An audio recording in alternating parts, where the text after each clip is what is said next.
What's going on, folks, and welcome to another episode of the Jake and Joe Bengals preview show, where we cover the top Bengals storylines every week and get into the matchups that matter and the challenges the Bengals opponents present every week. This week, Thursday Night Football, we've got a short week, and we've got your preview show for you. Nonetheless, he's Joe Goodberry. Make sure you're following him on Twitter at Joe Goodberry. I'm Jake Liscow at Jake Liscow on Twitter, on X, and make sure you're following at First Star Log for all the details about all the awesome giveaways that our fantastic partner, First Star Logistics, puts on every week.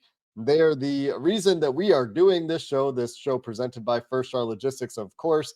And the Bengals have some decisions to make this week, Joe, at the guard position. We're going to talk about the changes they made at the linebacker spot last week. We saw the first head coach get fired in the NFL this week, and a guy and a couple of guys potentially with connections to the Cincinnati Bengals. Those will be some of the storylines we cover this week before we get to the Cincinnati Bengals matchup with the Steelers.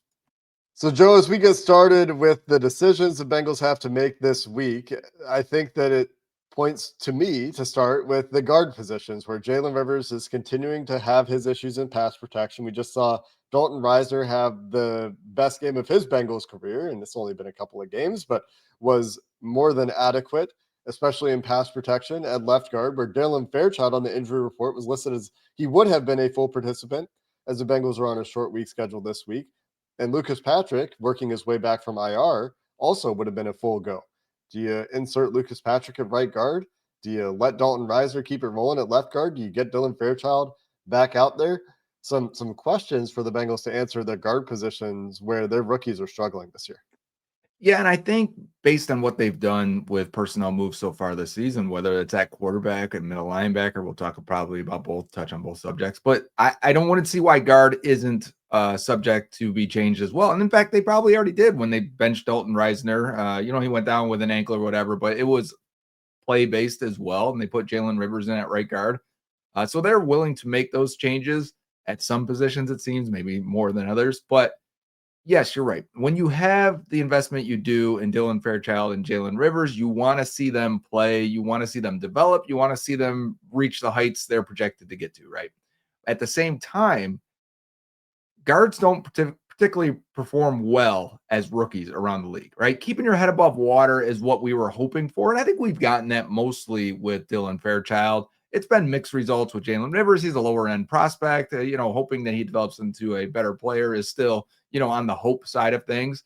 But I've done research on this, whether you're looking at PFF grades or just the general consensus of talking to people that are evaluators around the league. Rookies tend to take time in the trenches. And so expecting both of those guys to be your starting guards while you're still attempting to get into this thing and have a chance in this division. And the Thursday night game is huge for that. You beat the Steelers and you may have some hope that you can go do this thing. I would be inclined to play the veterans. I'd say right here, okay, Fairchild, take another week. All right. Let's not force you back to play with a potential lingering issue. Dalton Risner, go ahead and play left guard. Lucas Patrick practiced mostly throughout all summer at right guard. Insert him there. Give Rivers a week. Sometimes you need to take a step back, watch that position play again after you've gained some experience before potentially being reinserted later in the season if an injury happens or if, Lucas Patrick doesn't look good. If he looks the way he did in the summer, well, then there may be a change there anyway. So I think this is a good opportunity to say, hey, we've got injuries at one spot. We've got a guy returning from injury at another spot. It's a built-in excuse to say, go with the veterans. We're trying to still win this season based on your other moves. Let's see if these guys can be better. And I would expect them to be. Yeah, maybe you keep Dylan Fairchild active. Maybe he's active this week in a emergency kind of role. Like if there is an injury, he can go in and play, because I don't know who the next guy would be. Probably Cody Ford. I guess he's kind of their backup in every position, but you've had to use him a couple times at tackle this year. So I would probably lean toward activating Dylan Fairchild if he's healthy enough to be active, but let Dalton Risner start. Like you said, give him that week, that extra week. The Bengals love to do the extra week of recovery in general at a lot of spots, especially if they feel like they have, a decent replacement. But it'd be interesting to see how they perform with veterans out there. The caveat is that it's a much steeper test this week against the Steelers defensive front. And this is starting to get to some of the matchups we're going to talk about a little bit later in the show. But you're talking about going from a defensive interior that really doesn't have anybody noteworthy in the Green Bay Packers to a defensive interior that has Cam Hayward, who's still phenomenal despite being however old he is, 36 and a half years old. Keanu Benton, who hasn't had as disruptive a year this year, but we know Still a has good that player. ability and still is disruptive in the passing game. And Derek Harmon, who, yeah, he's a rookie, but he's throwing dudes. He's tossing guys around. Joel Bitonio just getting absolutely toyed with by Derek Harmon last week. And we talked a lot about Derek Harmon in the lead into the draft as a potential target for the Cincinnati Bengals. And of course, instead he goes to the Steelers, where he is now inextricably linked to the Bengals selecting Shamar Stewart instead. As Steelers and Bengals prospects often are, William Jackson, Artie Burns, Kevin Yeah. Zeitler, David DeCastro, Oh, these uh, players that the Steelers and Bengals pick. And you can even go back to the Devin Bush selection. that's where I was thinking. Good job. Yeah, a lot of those Steelers Bengals draft picks that end up linked in our heads as we're preparing for the draft every year. But the reason I point those guys out is not even talking about the edge rushers yet for the Steelers, which is where the real strength of that team is. The interior this week, despite what the PFF numbers might say about Harmon and Benton, is much more disruptive, has a lot more ability, especially in the pass rush, than what they saw from the Packers last week.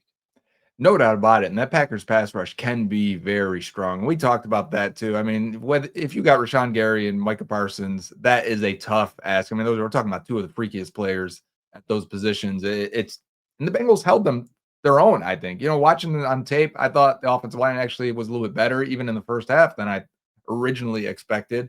They definitely settled in on what the Packers were doing and felt more comfortable in the second half. But and it was funny because I posted the PFF grades on Twitter and people just for true pass sets situations, and they were overall pretty good, other than Rivers, which got a 0.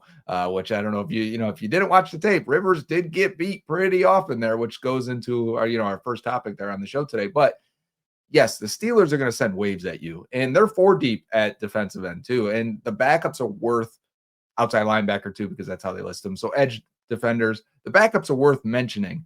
I mean, Nate Herbig on the one side is going to pass rush, and he's another guy linking to Miles Murphy, right? Like, because that was the same draft. We actually had Herbig listed very close to Miles Murphy. I think Herbig goes in the 4th round or whatever it was. And then Jack Sawyer they get this year, and he's already had quite a few plays contributing for this defense. So they're going to send waves at you on the edge and in the inside. It's going to test everyone, which is also why I'd probably go with the veterans and just be ready. Probably the concern there, though, is, and maybe less this year, it's probably going to contradict what I'm about to say here. The Packers were sending stunts, twists, and trying to mix things up, right? Trying to keep Micah Parsons behind a guy and then loop him around, probably doing a little bit too much, in my opinion. Let the guy rush once in a while, just straight up and beat somebody. But the Steelers will just straight up rush these guys at you. And they're not going to move Watt too much from his spot. They're not going to change a lot up. But this year they have started to send blitzes that are a little bit more creative, a little fire zone stuff, dropping guys out and really trying to confuse quarterbacks. And they got to Dylan Gabriel last week on one that I thought was really nice as well. Yeah, we'll take a look at some of that a little bit later. Want to stay on some of the issues that the Bengals are facing this week, but a great teaser for later when we look a little bit more at some of the matchups that matter and some of the things the Steelers are going to try to do to the Bengals. But I think it underlines the point that going with veterans to start at least maybe makes sense. And if it's an absolute disaster, go back to what you did last week and try to get some continuity back out there at some spots. But hopefully Amarius Mims is feeling healthy, didn't have his best showing either. Especially in some of those true pass set situations last week. And honestly, not getting the step that we had hoped for from Amarius Mims this year. He looks like mostly the same player right now. He's still young, just turned 23. As we're recording this on Tuesday, October 14th. Oh, So happy happy birthday birthday. to Amarius Mims. And excited to see that continued development there. The other notables on offense are, it sounds like Mike Gesicki is going to be out for a while, which, boy, does that stink when you think about the resources allocated to Mike Gesicki. And sometimes injuries happen, but he hadn't really found his footing as a guy that they were excited to bring back because they felt like they found the role for him last year. And Joe Burrow's injury, I'm sure, has a lot to do with it this year, but they haven't found that role that they were comfortable getting good production from Mike Gesicki with the quarterback rotation that they've had. Hopefully that would have developed with Joe Flacco. Now doesn't sound like we're going to get a chance to see that. Zach Taylor saying it would be a while there. So Tanner Hudson, who was a punching bag for Bengals fans in the preseason, is still on the team, also dealing with a concussion this week. So you might be down to Drew Sample, Cam Grandy, and Noah Fant at tight end this week for the Bengals, as they are going to potentially be shorthanded there. If Tanner Hudson on a short week, I think there's almost no chance you clear concussion protocol.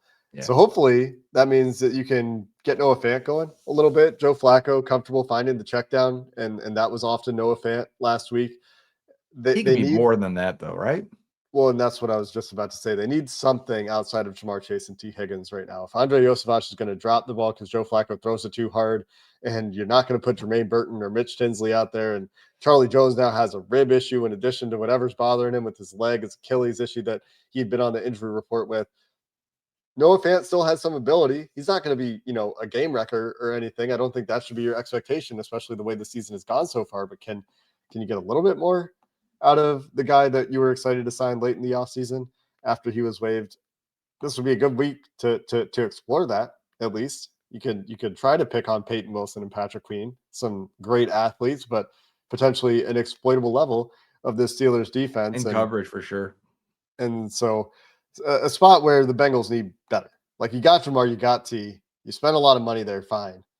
But you need that third spot right now. And Yoshi, Jekyll and Hyde in the last 2 weeks, they do need that third weapon to step up. And maybe it's Chase Brown too. Maybe I should be talking about Chase Brown and Samaje Perine, who have been in a much more even split lately. But they do need somebody outside of those two guys. You're not wrong at all. I actually sent this message earlier today. Someone asked me about Yoshi and what they should do there. And I was like, you know what? It's hard to have an offense be its full self, right? Reach the potential.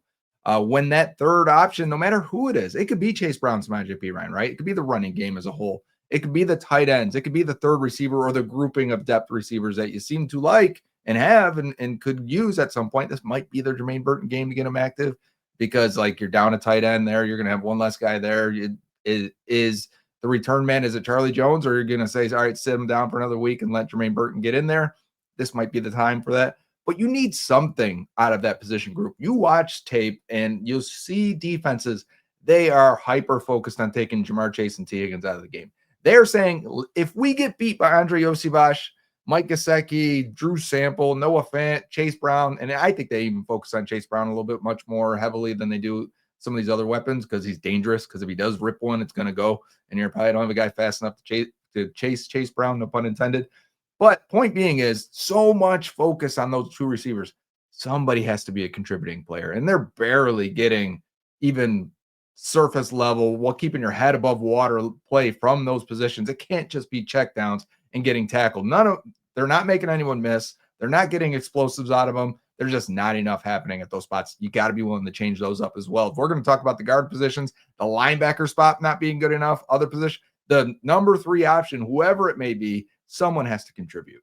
Yeah, great point. Maybe this is the Burton week, and how interesting that would be if on a short week, Jermaine Burton gets active with Less time the to miss injuries practice they have. or meetings. Oh, that's a little sad. The other big change for the Bengals that we wanted to make sure we talked about this week before we get to some of the matchups and why this game is just so important. Obviously, it's just so important this week. Technically not a must win, but by vibes and by feel and by all the non-technical definitions, I think it definitely feels like a must win. The big change at the linebacker spot last week was Barrett Carter getting the green dot. Logan Wilson, third linebacker now on this team, coming off the field, and any two linebacker set, hardly played in the second half. But Demetrius Knight and Barrett Carter, for as much as they like these guys and the way they approach the game and the intelligence and maturity that they think these linebackers bring to the field and the potential athletic improvement that they offer compared to Logan Wilson. And I think there's no argument that they are better athletes than Logan Wilson right now. The level of play from those guys is just not where it needs to be to take Logan Wilson off the field, in my perspective. And if you want to rotate them some, fine. If you want to do like a passing down thing, okay. Logan, just like these rookies, to be fair, mostly going under blocks this year, not playing very physical football, not being willing to take guys on. But what we saw from Demetrius Knight and Barrett Carter, two more rookies starting at a position where, Joe, I think you have some thoughts about starting rookies at linebacker, not really panning out, even though you understand the idea of like, yeah, we want to get development going here with these guys. We spent the draft picks. They are our linebackers of the future, at least on paper, but it was pretty bad against Green Bay. The three worst performing positions for rookies year on year is guard, linebacker, and defensive tackle. And think about last year, right? Two guys that they really relied on at D tackle, and they thought Chris Jenkins and McKinley Jackson would be these guys. And, they just weren't ready last year either. So they've repeated this mistake very often. The best performing positions while we're here, cornerback, safety, and running back, you can get wide receiver, you can get those guys hitting the ground running pretty quickly. And the Bengals really haven't done that recently enough. Well, Jordan Battle maybe, but he even came in the season splitting time. Point being is, if you're going to play these linebackers and you're going to rely on them, which you should, you had high opinion of them, you want to develop them, I get that part.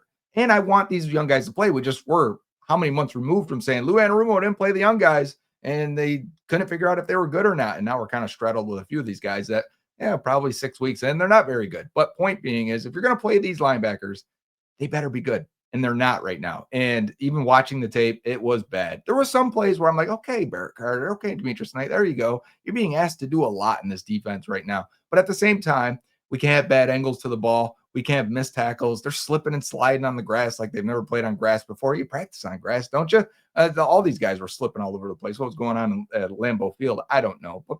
But a rotation here. And why it's such a big thing is I've seen people say, well, you could just put Logan Wilson back in there. They gave the green dot on the helmet to Barrett Carter. That is the radio helmet, which means he is calling the defensive huddle. He is the linebacker number one now, which if he turns out to be a really good player, we may look back at this and say, good job, Bengals, even recognizing that potentially he could be better than Demetrius Knight, right? That there was potential for that to happen. And now he's already got the green dot and he's leading your defense. Well, you better see a change there. I need to see these guys play with speed, with intensity, fill their gaps correctly. And we said on the preview show last week, the Packers are going to change things up. They're not going to do a lot of true pass sets. They're going to have a lot of motion. They're going to try and really stretch you across the field. They're going to have maybe a jet motion going this way as they run it the other way. These guys weren't ready for that. And if you're going to do it on that week, you ask them versus a team that's going to really test you in the middle of the field. And those guys were tested and they failed big time. And you kind of understand, I guess, after the game Logan Wilson had against Detroit, thinking about making the change. If you want to criticize the tackling of these guys, because they both missed 3 tackles according to PFF. So did Logan Wilson last week. And it's not like Logan was playing great. He was really good in week 1. And we were kind of like, yeah, see, Logan's fine. But he hadn't been playing particularly great football this year. I thought in his limited sample of snaps against Green Bay, he was fine. He was probably their best linebacker, but he only played a handful of snaps. While he was out there for those 12 snaps, he did have 3 tackles. Didn't miss any tackles last week, but looks like his role is changing for this Bengals team. And he has 2 years left on his deal after this year, Joe. Did you know that? I had to go look that up because, older player, obviously, as a rookie, when he came in, he's 29 years old. He's under contract through age 31. And it's another one of those contracts between the way things have gone for Mike Gesicki, which isn't entirely his fault, right? The quarterback changes, the injury, you can't control those things. The way this is going for Logan Wilson this year, the way it's going for BJ Hill this year. Some of these, what do you mean, Joe Burrow? Well, the wasted money. You're not getting any like these guys. If this is your production on bigger salaries, these are 4 of their top 6, 7 paid players. Yikes. Yeah, I am disinclined to include Joe Burrow because I think he would have still been playing well if he was healthy. They weren't getting that level of play from these other guys. That's the difference there. But if you're strictly talking about value per dollar, yeah, the Bengals have a lot of money going toward guys who are either hurt and not playing and not contributing, or you're just not getting the production. And it's not necessarily these guys' fault when you talk Right. about T. Higgins or Joe Burrow. Like, it's not necessarily Joe, it's not Joe's fault that his toe ligament didn't hold up under pressure and got caught in the turf. It's not T's fault that he's not producing as well as he could this year. It's not entirely his fault anyway. And BJ Hill has been one of their better defensive tackles. It's just you're allocating a certain amount of money there for average level play at defensive tackle. So, don't mean to pile on to these guys. And I still like BJ Hill as a player, but the amount of money that's dedicated to BJ Hill, to the players we just listed, you could even include Orlando Brown in this, although I think Orlando was totally fine against Green Bay outside of, Mm-hmm. one or two plays. They're just not getting that return on investment. And it takes me back to a conversation we had a while ago, and I don't want to go too far down this rabbit hole today, Joe, but when we talked about, this is last year, 2 years ago, the Bengals playing middle of the pack money to a bunch of guys who just are kind of C tier average guys. Is that players. what we were talking about at the time? Yeah, Yeah. and like every now and then, yeah, like a BJ Hill, the first contract extension they gave BJ Hill, absolutely worth the money. Sometimes those guys outplay the contract, and it's great. Sometimes you get a Trey Hendrickson, once in a lifetime, literally. That's what it's been for the Bengals and signing guys to mid-level deals that have turned out to be great. Chidobe Awuzie, another success story. Mike Hilton, success story. Sometimes you get those success stories in free agency and with extensions, but a lot of times it ends up that you don't get the game-changing play in a league that really needs game changers. And the Bengals just don't have those guys on defense right now. And maybe one of these linebackers, maybe that's the idea. Maybe one of these linebackers with their athleticism potential can turn into one of those game changers. It's true, because you're right. When I watch the defense, some people say, what's the biggest issue other than like Golden having the weird call? It's that they just don't have enough guys that you really have to worry about if you're the opposing offense. Like it's Trey Hendrickson. Turner's playing really well. Dax can be versatile, even though I feel like they pulled that back. Like, can we get Dax on a couple more run blitzes or even blitzing or, mixing them up a little bit? As soon as they figured out Cam Taylor-Britt wasn't as good, it kind of affected what they did with Dax, I think, a little bit. So they've gotten a little more conservative there. I'd like to see that versatility. But other than that, really, like, what are we talking about? They don't have an impact player, and they look super slow in a lot of positions. So, yeah, if the linebackers are going to turn into that, if they believe, which from all accounts, like during the draft process and draft weekend, they believe those two linebackers are really good, right? And going to be really good players. If they believe those are going to be their impact players, get them on the field, because it's not like the other guys are that. Yeah, and that's a fair point. Trey Hendrickson's issue is now being described as a hip, by the way. For those of you that haven't seen any injury reports this week, that is bad news. If they are without Trey Hendrickson this week, even if they get Shamar Stewart back, hopefully Shamar Stewart is a shot in the arm that they need, a little bit more disruptive than they've had on the edge, where Myles Murphy has not been terribly impressive in the opportunity he's had. Joseph Osai is not better, like has regressed, I think, further than last year. He had a couple nice plays against Packers in the first half, but on a down-to-down basis, just not getting enough out of anybody on the defensive line outside of Trey Hendrickson. Hopefully Shamar Stewart returning this week helps. But like talking about playmakers on this defense, it's Trey, and hopefully we're continuing to talk about DJ Turner in this way, as DJ Turner this year leads the NFL in pass breakups according to PFF with 8 PBUs, 4 of them coming against Green Bay, most of those coming against Romeo Doubs in coverage. Maybe DJ Turner just sunned Romeo Doubs a little bit. But outside of those guys, like Geno Stone's been fine this year. He's kind of been what you thought he would be when you acquired him from Baltimore. But outside of that, you got Jordan Battle, who's on the field essentially every play for your defense, not playing great this year. The linebackers on the field essentially every play in Demetrius Knight, and now Barrett Carter. Barrett Carter, literally an every down player against Green Bay. Need those guys to be better, need those guys to take steps. But you're talking about rookies at positions where, Joe, you talked about it. Rookies generally can be a little bit sluggish. Last topic here quickly before we get to some of the matchups in this game, why this game is obviously terribly important for the Bengals. The Callahan's out in Tennessee. Brian Callahan fired. Tough situation for Brian Callahan in Tennessee. Never seemed to get his footing. I still really like Brian as a guy that understands the game of football, although Tennessee fans obviously didn't have that experience with him. But he did not get the grace that Zach Taylor got when Joe Burrow's rookie year did not go according to plan in Tennessee. Tennessee with a shorter fuse. I think their fans are happy about that. Don't get me wrong, but Ray Carthen fired quickly after he became the GM and shortly after that, moving on from Brian Callahan. But obviously, a lot of ties between Brian Callahan and this Bengal staff. If Brian is interested, as Robert Saleh was last year, in getting into a consulting gig before he returns to other potential NFL coaching jobs or coaching jobs in football. And then Bill Callahan, obviously connected to Scott Peters, connected to Zach Taylor, a lot of connections with Bill, Brian's father, offensive line coach, who was incredibly successful in Cleveland with Scott Peters running that offensive line room. That's the Bengals connection, obviously. What are your quick thoughts, Joe, about the Callahans and the way things went down in Tennessee and the connection to the Bengals?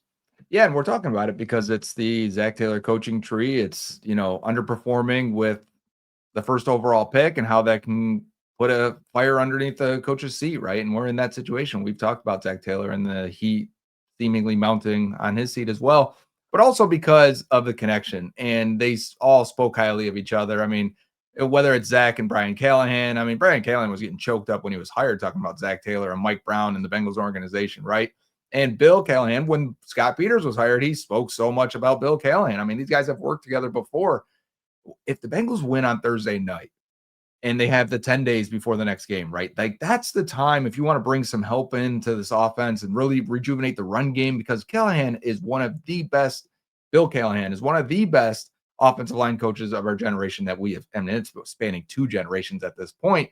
He can get the run game going. The Titans pass protection, I saw a metric today. They were 6th in true pass set grading as an offensive line. And that's not a lot of talent on that O-line. They've drafted guys. Peter Skoronski looks like he's taken that step. J.C. Latham has shown the flashes. They got Kevin Zeitler in there doing what he does. Lloyd Cushenberry's been a solid starting center. But they, as a unit, performing really well in pass protection.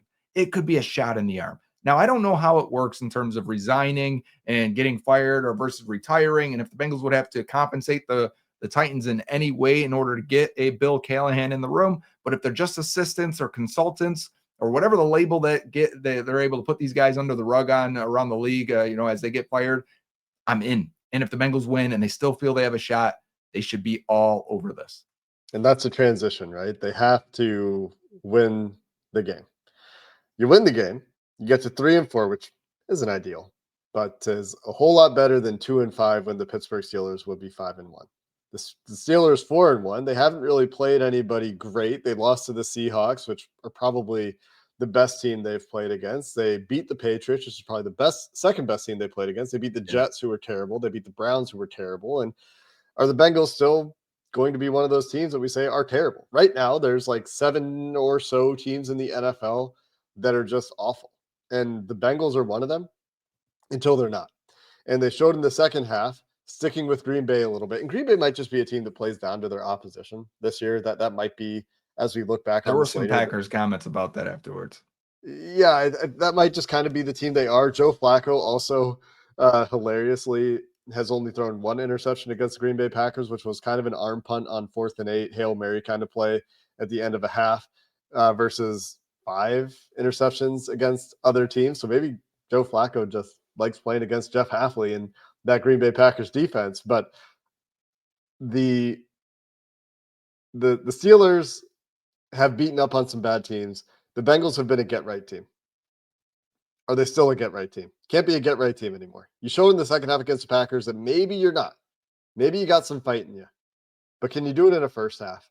Because the first halves for this team, really all year, but especially since Joe Burrow went down, have literally been empty on offense. And you cannot continue to set halves on fire. You cannot win football games if you're trying to win the game in just one half.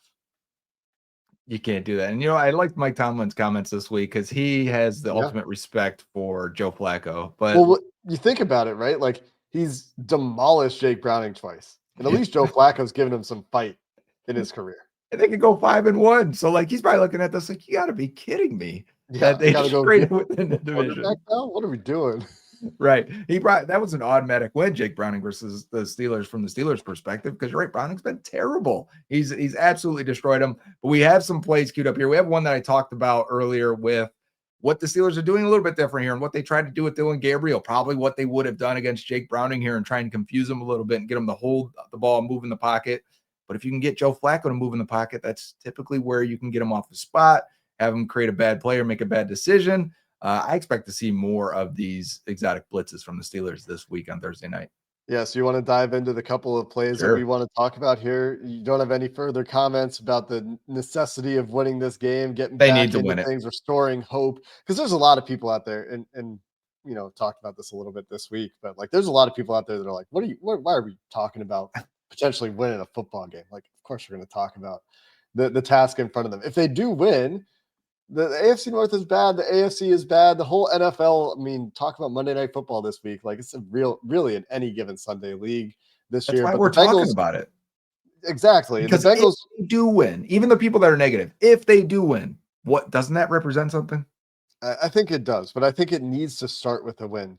And then you can talk about the Bengals as an any given Sunday team. I don't think right now you really can. They're one of those 7 or 8 teams that's like, you're terrible until you show that you're not. So let's get into the play you're talking about here. The way that the Steelers against Dylan Gabriel, who hasn't seen it all, the way Joe Flacco has seen No. a ton of the Steelers throughout his career, they might try to get after things and try to confuse things, and certainly would if it was Jake Browning. So this is one of the plays we wanted to look at. Yeah, from the start here, you look like you got a potential cover 0, right? With everyone up at the line for the Steelers and then everyone in off coverage. And you're like, if you're the Bengals and you see this and it's Joe Burrow, you're having a good time. But of course, the thing around the league is to show you one thing pre-snap and back out of it post-snap. And when you put all these guys on this offensive line straight across like this for the Steelers defense, and you say, all right, we got 5, maybe 6 blockers here. It looks like we've got a blocker on the left side for the Browns. Maybe even that's a tight end to the right. Either way, if they're showing this many, you may not have enough guys, and we don't know who's coming. I expect this to be a big test for Ted Karras in this offensive line to figure it out for Joe Flacco. And they said they had Karras in on the protection meetings with Flacco. I don't know if you heard that. I think it was during the broadcast, to help and understand, Flacco understand what they're going to do and what they're going to try and do and how they're going to pick up things just like this. Which makes sense because Flacco only had a couple of days. And even now, I don't know. They might get one practice this week. I think they are practicing on Tuesday night, but it's not a whole lot that you can do in terms of the short turnaround. And Flacco, that's the task. But the one thing I wanted to point out here is you're talking about this being a 0 look. There are sometimes tells in 0 looks that somebody somewhere is going to drop out. You don't necessarily know who's going to drop out, but you often get that bird sitting on a fence look in true 0 pressures where you see the defensive backs kind of in a line. Here you don't. You have one safety that's deeper than the others. You got one DB up here, unless that's a linebacker. I don't know with numbers in the NFL anymore. Probably a DB who's pressing in that bunch for the Browns on the right side there, the formation, and these other 2 corners that are kind of off, but in front of the safety. And well, turns out they drop a couple tackles. They really looked like they were coming here, right? Like for a split second, if you pause it right there, it looks like they're sending the house. And yeah, the first couple steps here from those tackles that end up dropping are like, hey, block me, block me, block me. Oh wait, I'm leaving. Because you would typically hit the slant here, right? All right, everyone's coming. This guy's coming across the middle on my left side. Turn, set your feet, and throw it there. But if you were to, these defensive tackles dropping out, you're throwing it probably right into their face. Yeah, I mean that's the idea, right? Is you have this. This is probably your hot if you're Dylan Gabriel, although he's looking right. I would imagine if everyone comes, I assume this quick drag is your hot because you got the space. Mm-hmm. I'm guessing. I could be wrong there. He's looking right the whole way. They get it picked up pretty well. But if you do try to throw that hot, you're throwing it right in this defensive tackle's head and Right. hoping it doesn't hit his hands instead. Ends And up being blocked up pretty well though. I think 5 is Ramsey. He's been all over for them this year. They put him in the slot and they're doing a lot with him. And it's really been a boost for that defense. Like I thought he was spent. But he needed to be a guy that could be a playmaker and move around a lot. It's what I want to see with Dax, because I think it's rare to have those height, weight, speed guys in the slot. And when you see Ramsey in there, it's like, yeah, let me get that. Yeah, the Steelers needed a former Miami Dolphins defensive back that they're going to move around, right? That's the requirement for any Steelers defense these days. But you mentioned they're doing more blitzing this year, and that being a challenge. The thing that gets me about this is, as we'll watch that one last time, is like the Steelers have the dudes to just rush for. If they want to just rush for this game and say, hey, we're gonna play coverage, we're gonna make Joe Flacco find those quick game window, because that's what worked for the Bengals, right? Joe Flacco, second half, what was different? Quick game started working. Quick game started being executed on time. I think they went to it a little bit more. Eventually, you notice the Green Bay corner started to sit on some of that stuff a little bit, but Joe Flacco realized that T. Higgins and Jamar Chase can actually catch with their hands, which was revelatory to him. Hilarious from his post-game presser, talking about how the hands catch instead of letting it come into their bodies. But the trust that he's developed, or developed over the course of the game, seemingly developed over the course of the game, you still have some matchups with the secondary that you're okay with, because you're talking about Jamar Chase, T. Higgins. The Steelers are better at corner than they've been in quite a while. Darius Slay still has something to him. He's not peak Darius Slay, but still a solid player. Jalen Ramsey in the slot. If they let him travel to the slot, this is a game to let Yoshi take that Ramsey matchup in the slot. For If sure. Ramsey doesn't travel with a receiver, which we'll see what the plan is there. And Joey Porter Jr. is taking a bit of a step, it seems, in coverage in particular. So they're solid there. I think they're solid at safety. Deshaun Elliott continues to be a solid safety, maybe a little bit exploitable if you can challenge those safeties deep in coverage. But if I'm the Bengals, I'm looking at the linebackers, and I'm again thinking about Jamar Chase this week. And quick game, I think, gets harder when you've got smart, savvy, good physical corners. And I do think that the Steelers have that this week. So it could be a little bit tougher for the Bengals should be tougher for the Bengals on offense, even though Green Bay does have good overall defensive numbers this year. For sure. And the Zach Taylor Bengals have kind of punted on running the ball versus Pittsburgh in their defensive front over the years, right? They very quickly, even the Jake Browning games, why they were so bad against the Steelers is they were just very quickly, all right, let's drop back and throw. I And mean, so they've how been do you run it scared. when you're so I know. outmatched on the interior? Like, if they manage a running game in this game, I will be floored. This is another 45 throw game for Flacco is what I was leaning to. And Yeah. so I expect a lot of quick game. And the way the Steelers played the Bengals last year, like they were scared of, I'm thinking of the last game against the Steelers, where the Bengals drove right down the field right away in both the first opening drives and just picked them apart. And Joe Burrow was and they were just sitting in zone, and it just was not good enough, and they had to switch it up. They were played scared of their corners, getting beaten. They probably feel a little more comfortable this year, which is why I wonder if we're going to see a little more exotic fronts. Yeah, if the Steelers are comfortable with their corners this year, yeah, you absolutely play differently. You can play more man. You can even go back to that approach where you challenge the Bengals in zone. You challenge Joe Flacco to find where the ball should go on time while you're sending a pass rush that should have a significant advantage in the trenches. I think this is a tough week for the Bengals offensively, but they need to continue to find ways to make it work. That's why you went and got Flacco, for the processing, for the ability to get the ball out on time to the right place at the right time. But I don't know. I think it's going to be tough, but they have to figure out a way to do it. And Trey Hendrickson hopefully can play this week, shifting to the other side of the ball here. Because if you get Trey Hendrickson and Shamar Stewart, the place where you can get some wins against the Steelers, more outside than inside, where Broderick Jones has not been good in pass protection. Troy Fatanu still beatable in pass protection. Some of their high investment picks not really putting up great numbers in pass protection. The Bengals are getting nothing from their defensive interior. So even if it wasn't Isaac Seumalo, who's a good pass protector, and Zach Frazier, who looks like a good all-around center, even if it wasn't already like a relatively tough matchup with some solid interior linemen for the Steelers, I have no hope for the Bengals interior pass rush right now. Chris Jenkins hasn't taken that step, especially as a pass rusher. And so I don't know how you're disrupting Aaron Rodgers, but talk about old quarterbacks, 42 years old in a couple months. Aaron Rodgers in December. Yeah. Got to get him off the spot. But even if you get him off the spot, Joe, he seems to, against the Browns at least, he had been struggling this year, but against the Browns at least, found a couple off script plays. Yeah, and if you look at like PFF grades and numbers, they are saying the Steelers are actually peaking right now. So as bad as we feel about them, they may have played their best 2 games the last 2 weeks again against the Browns. Like, who cares, right? I hope you play your best against the Browns. But yes, if Rodgers is decent, because the offense right now for the Steelers has been very spotty. I don't know if you watched the Vikings game over in Europe. They were struggling. They got out to a big lead and then struggled in the second half entirely, trying to figure out their run game. I think they've been a little bit better run blocking than them, been pass protecting. But Rodgers getting off script twice last week for big plays, put some points on the board, and really allowed them to separate. Because at one point they had, I think, 6 points against the Browns, and then they separated a little bit there. Well, and we'll take a look at those plays, but just like looking on paper, you're talking about three deep at tight end with the investment in Jonnu Smith, Darnell Washington, and Pat Fryermuth still there. Jalen Warren, pretty solid running back, right? Yep. But then it's DK Metcalf. DK Metcalf is the guy you're circling and game planning around if That's you're the all they Bengals have this week. at receiver.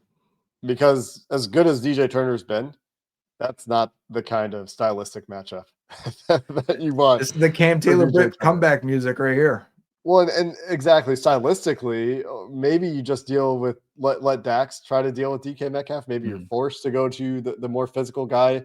Maybe they think Josh Newton has a shot, but Newton just athletically doesn't seem to have the tools to me to deal with DK Metcalf. So while they're still trying to figure out that third corner and Cam Taylor Britt's in the doghouse, DK Metcalf is the issue on the Steelers offense. But if Aaron Rodgers can make plays off script and we can take a look at those, then this is the wild card, because the Bengals defense hasn't been able to hold up late in the snaps, like kind of generally as a rule.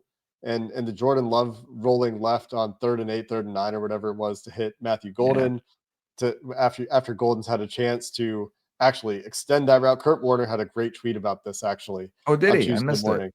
He talked about how the Jordan Love is ready to throw that right into the poach from Jordan Battle. And in which case it would have looked like a brilliant play from Jordan Battle, great play call, all these things. You got people picking on Cam Taylor Britt for this play. There is communication happening that we talked about. I think that he is trying to pass it off. Just based on the rules we've seen from them with crossers this year, it would make sense that the weak side safety on the crosser, the backside safety on the crosser, they've been using the backside safety to deal with those crossers. The point from Warner was that it's a game of inches, a game of seconds. Jordan Love realized that he had that extra time. Matthew Golden flattens out his route a little bit so that he can get across Jordan Battle's leverage more cleanly. Jordan Love recognizes that, is able to make the play. So the Bengals late in downs is why I brought it up. And then the Kurt Warner tweet. We go down a little bit of a tangent here before we look at a couple of Aaron Rodgers plays off script that also highlight, coincidentally, Jalen Warren in pass protection is really impressive on these plays. But let's watch what Aaron Rodgers does off script here. Yeah, because it goes with the Jordan Love play because he bought extra time, right? And the play doesn't work unless he does. So the pass rush has to get home here. And I think this is 3 tight ends and just DK Metcalf on the field. So it goes to your point too of what they're doing on offense. And he rolls to the right. And I want to say this out route here is open for whatever reason. Rodgers doesn't like it, doesn't see it, and pulls back and you know, this is the timing stuff you need to have. And sometimes you have it all covered and everything looks good. But if the quarterback can then run out of the pocket and make a little something happen, Warren, who is picking up the block here and then still finds a way to get open there. But this is the next play. This is a different play. So yeah, this is a different play. This is another Jalen Warren blocking highlight, and also involves Aaron Rodgers creating off script and throwing across his body. So if you can get it right here, there you go. Again, they're out there 2 tight ends this time. So they're a lot there. It's going to be a heavy tight end game. I don't know if we're ever going to, how often we're going to see cornerback 3. So if you're worried about Cam Taylor Britt versus Josh Newton, I don't know how much they'll get to it. I agree. I think but are they forced to get to it to deal with DK Metcalf is the question. Well, it could be a 3 linebacker game as well. I was going to bring up, maybe we see Logan Wilson this week and everyone's like, oh, relax. Don't worry. They got a plan. Okay. Maybe they do. But because it's the Steelers and because they're very heavy at tight end and very weak at secondary receiver options, we actually heard that they maybe could be looking for a receiver at the deadline. Anyways, we're going to get play action here and then Jalen Warren picking up the edge. But if you watch 83, which is the other Hayward brother, the fullback / 4th tight end for them, and watch his route as Rodgers rolls out to the right, you're going to watch them both at the same time, lock eyes right here. Hayward's going to stem up and then come back. You see Rodgers pointing, very Joe Burrow-esque. This is old. This is vintage Aaron Rodgers. Hey, cut back for me. Let me lay it out there on the run. And you get these vintage plays. I mean, could be the difference in a game. And I think it was here. At this point, it's still early in the game, 6-0 at that point, I want to say. And then this gave them that separation. Yeah, and you get the heavy set. This actually is 2 receivers, I think. DK Metcalf, number 4 on the left. Scotty Miller, 13. Oh, was that 13? Wide receiver 2. I think it's 13. Yeah, here's Scotty Miller. And then you got Hayward, the other Hayward, Darnell Washington. Mm-hmm. So a heavier blocking tight end set, but the block from Warren there. Great. And then Rodgers pointing back toward open space for Hayward, putting it on him. Good catch from Hayward. If Rodgers is able to create outside of structure, that is going to make things harder for the Bengals, because in structure, the Steelers offense should be, I mean, I don't know about the Bengals. I mean, we'll see if they're still a get right team, right? But should be a team that you can defend, because they are going to try to run the ball fine. They're not an explosive, excellent running team by any means. They're solid in the run game on paper, but it's like DK Metcalf and some tight ends. And the tight ends aren't world beaters. It's not like they've got these Brock Bowerses of the world, the Tyler Warrens of the world at tight end, but they're deep at tight end, and they're going to use their tight ends. They're going to use Hayward on offense, apparently, a little bit, as that last touchdown exemplifies. And so that's a challenge, but it's not like there are a ton of playmakers. They don't have the Jamar Chases and T. Higgins to throw at you. They have a DK Metcalf. That's it.